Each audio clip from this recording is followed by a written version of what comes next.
we're missing something. We're missing something. What could it be? What could it be? Oh, hang on, hang on. There Perfect. we go. Now, hey, now you're looking sharp. You got the aviators too. See, I went Ray-Ban today, but you got the aviators. Try. Look, I try. Yeah.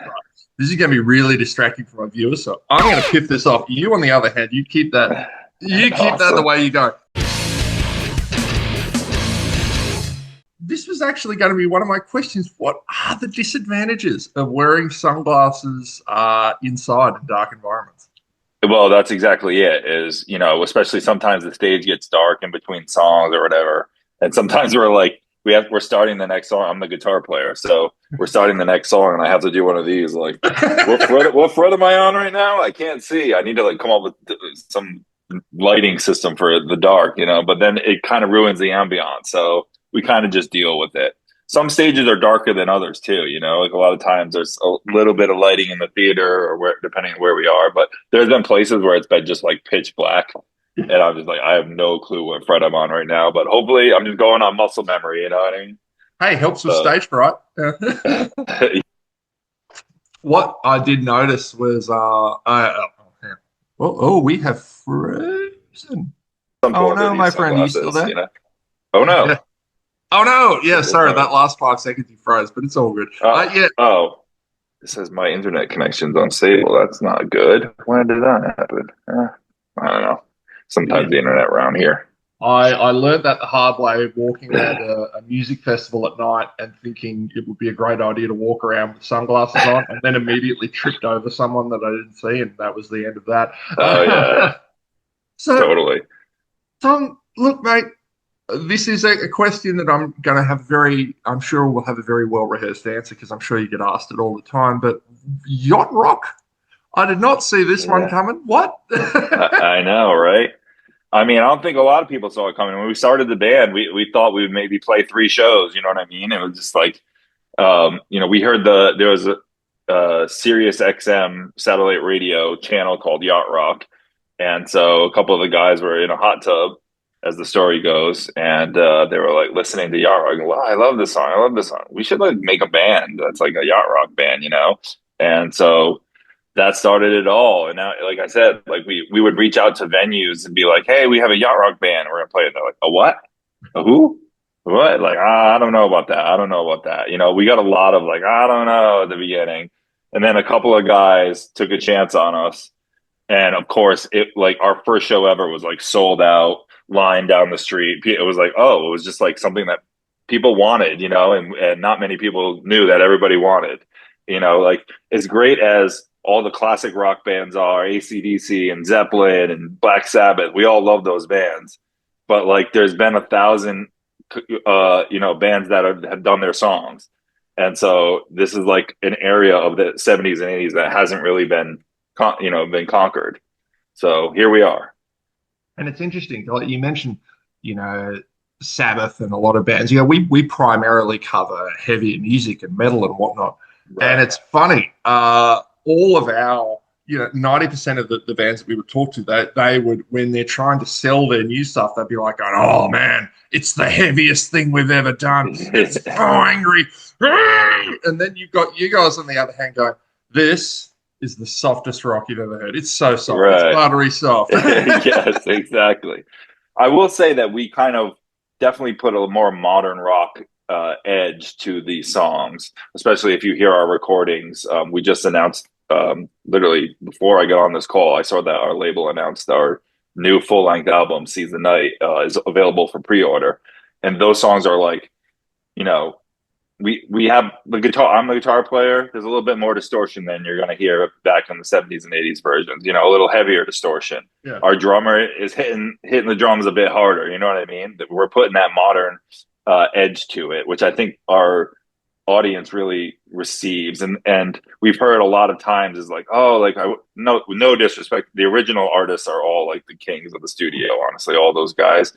But a lot of times our fans will be like, man, like I heard the original and it's good, but like I kind of miss your guys' version. It's like it rocks a little harder, that kind of thing. So we're kind of, we're like the opposite of what you said. Like we're soft rock, but then we're gonna make it a little bit, we're gonna put a little bit of rock on there too. Because we're all rock musicians. I have a background in jazz as well, but I grew up with rock, and 90, like, you know, Nirvana and Green Day and all those 90s bands were my heroes growing up. And our keyboard player is like classically trained. So we're all like, it's funny because yacht rock is very like jazz rock music. You can't just know three chords and, you know, Mm. and get away with yacht rock. You have to know jazz chords. There's a lot of jazz extensions and stuff like that. And so like we had to all of us had to up our game and be like, oh, we got to dive into all that. We can't just do, you know, 1-4-5 rock and roll. Not to get too music nerdy on you, but it's yeah, you know. So yeah, it's been a challenge for us, but you know, it's been really they're fun to play too. So So, hey, since the label has let the cat out of the bag, let's talk about the new album. What is sure. this originals or are these covers? Mostly covers. We have one original. I don't know what I'm allowed to say, what I'm not allowed to say, Okay, honestly, fair, because fair. of this. All right. So I don't want to get in trouble with the label. But we will have an original song on the album, which we had a guest writer write for us, who is a very famous writer. So we're excited about that. Oh, So I should ask my publicist if I can tell you about it. Can I tell you about it off the record, or is yeah. this on the YouTube channel? Look, it will honestly, dude. There's no. If you tell me, I'll just have to cut it out. So save me some work. It's all I'll good. save it. I'll save it. Yeah, I'll yeah. find All out with right. everyone else. Um, We do have an original. I'll say that we have original, and our first single is going to be "Lowdown," which you will know as the Boss Gags classic. mhm. And yeah, it sounds really good. It was produced and mixed by Chris Lord-Alge, who, if you're a rock and roll guy, you must know. Everybody knows him. He did all, you know, the Green Day, American Idiot records. He did James Brown. He did, you know, all the '80s bands. Basically, him and his brother have they're Mhm. legends in the studio. So we're really excited to be working with him. Nice. So, how did the band's image evolve?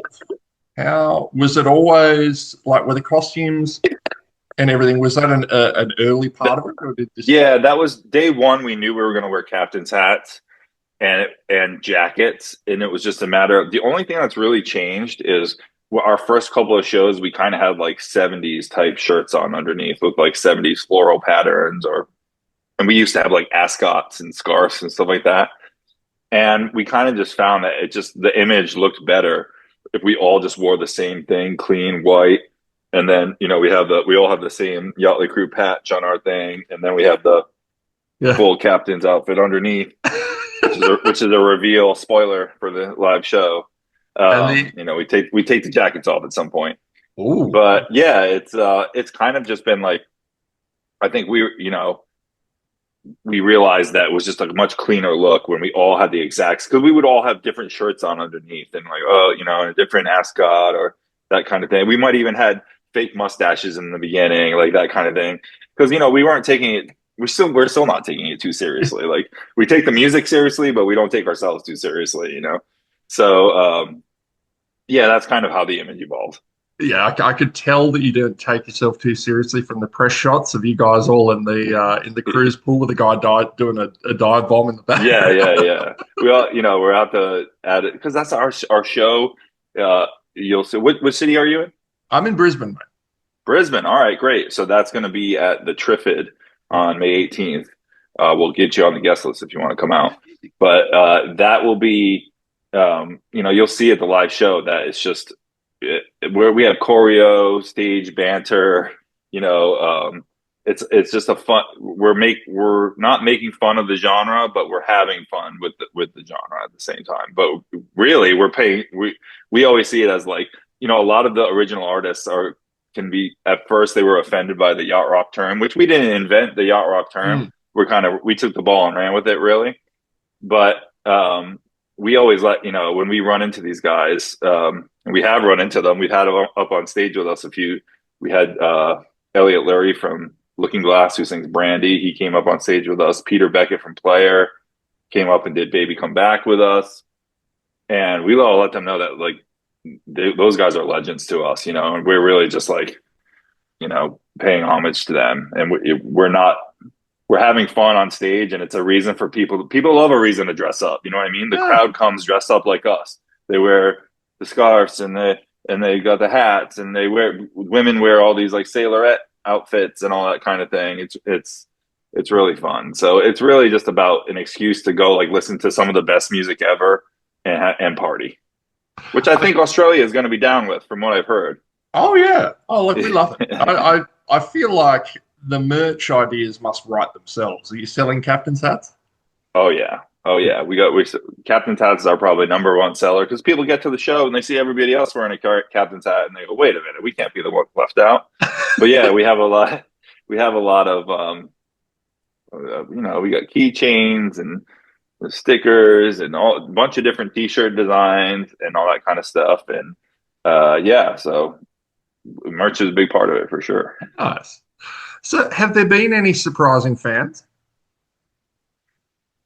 Yeah, I mean, we've had a lot of like celebrity fans. Honestly, we're obviously a Los Angeles-based band, so that lends itself to celebrities being around. But Mario Lopez, I don't know if you know who that is. I know the He's pretty name. popular in the States. I don't know if he's Mhm. popular in Australia, but he was on Saved by the Bell, which is a famous like teen Mhm. sitcom.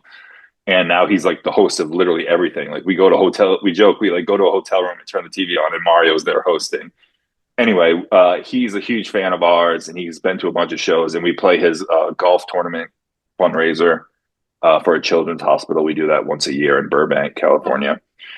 And let's see who else. Craig Robinson from The Office and Hot Tub Time Machine and all those movies. We've seen him at a bunch of shows. He's a big music guy, so he really loves us. Honestly, I'm like blanking on who we've met a lot of uh, people at this point. I'm trying to It think of who else we've met, but yeah, doesn't shock it's me. been a crazy ride. Especially obviously we're an LA band, so it's like, oh, cool. We've just be backstage. Oh, this person was here last night. Oh my god, they were here. Oh, send them backstage. Tell them to say what's up. So it's It pretty doesn't cool. shock me that Craig Robinson is a fan after seeing him on Brooklyn Nine-Nine playing on a cruise Oh, ship. okay. Oh, I And haven't seen that. He does play oh, piano though. I know that for sure. yes, it's Right? He's literally pretty him on good. piano playing yacht rock to a Yep. bunch of people. And I was like, as soon as he mentioned that name, I'm like, of course he likes you, man. Yeah, yeah, yeah. He's a super cool guy. He's a really nice guy. So So what? yeah, we just Go ahead. we're Go just ahead. doing the thing. And no, that's basically it. It's just a lot of cool cool names and faces, and it's been a crazy ride, honestly. What is the? It's funny. I always ask this question of people who live in smaller scenes that I don't hear much from, but I realized I don't actually ask anyone from LA. What is the music scene in LA like? It's different, not bad, but just different in that, like any big city, I find it similar to other big cities where it's just like there's just so much going on in any given Mm, night. It's hard to, when you're in, even a city that's like in the Midwest, or I'm from Providence, Rhode Island, so I'll talk about that. If something's going on in Providence, it's generally like one of two or three things happening yeah. in the city that night. It's that you would be like, okay, so everyone that likes rock and roll is going to this show, and everyone that likes R&B is going to this show or whatever. And in LA, it's just very like, and also everybody else is an entertainer in LA, so you're like trying to get other entertainers out to see your entertainment, and so yeah, it's I would say it's tougher to draw at like an LA show. So Mm, we especially lately we've been playing LA less often, but that doesn't mean we love any LA any less. It's just kind of, we have a big show at the Peacock Theater, which is like in downtown LA in November. That's the mhm, next time we're playing in LA. We're playing with Save Ferris, who's like a famous ska band. Again, I don't know if they made it to mhm. Australia or not, but uh, we yeah. So we kind of are just like, we love LA. It's our hometown, and we kind of will do like one or two big shows there a year now, basically. Who do you see, looking at yacht rock as a whole, who do you see as the kings and queens of the genre? Well, if I had to make like a Mount Rushmore, I would say you got to have Christopher Cross on there. You got to have Michael McDonald on there. Mhm. I would put Kenny Loggins as well, and then Donald Fagen from Steely Dan. Mhm. Donald Fagen, Walter Becker, R.I.P. Walter Becker. If we can make Steely Dan one of the faces Mm. of yeah, those guys. I mean, I don't know if you saw the HBO documentary. I've seen the trailer for it. I watched it this morning. Yeah, so we're featured in that, and they came and filmed us playing live, live and all that kind of stuff. And they in the documentary explain that like it kind of all started with Steely Dan, you know what I mean? And they call it the primordial ooze that yacht rock was, created from. Basically, is Steely Dan. Now, Donald Fagen famously does not like the term yacht rock, and he told the director to go F himself. So that's very, very Fagen thing. But I listen, Steely Dan's like maybe my all-time favorite band, or at least one of, after the Beatles, maybe, so it's like, I love Steely Dan. But so all to say, it all kind of comes from them, because after Steely Dan, you can see in history that all these other artists, Michael McDonald and Kenny Loggins, they started to implement jazz a little bit more in with the rock and roll. And so, yeah, I'd say that's my top four. Michael McDonald was also just on everything. He was on Steely Dan records. He was on Kenny Loggins records. He was on Christopher Cross records, so yeah, he's got to be on there. Nice. Easy, Tom. Mate, thank you very much for your time this morning, dude. No problem. No problem. Let me know if you want to come out and see us in Brisbane. I've heard great things about Brisbane, by the way. What you got any recommendations for me? Oh, mate. Look, the Triffid is a fantastic venue. It's a good thing you're wearing a jacket, because it can be a bit nippy up there for the first few songs. Is it outdoor? Say again? It's outdoors? No, the Triffid is indoors. It looks like an airplane hangar. It literally looks like, you can picture, if you walk in there, you can just picture an old World War II biplane just parked in the middle of it, because it's a dome. It's one of those. It's a hangar roof. But exciting! That sounds so cool. Yeah, and the aircon is famously brisk, but it really helps after like two songs. If it's a mosh pit or a metal band, because it keeps everyone cool. But yeah. Oh, gotcha. Yeah. Typically, people will walk in there and just be like, into the main band room and be like, fucking, here we go. Okay. Good to know. Good to know. Thanks for the tip. All good, man. All right. Enjoy the tour. And yeah, man. All right. We'll see you May 18th.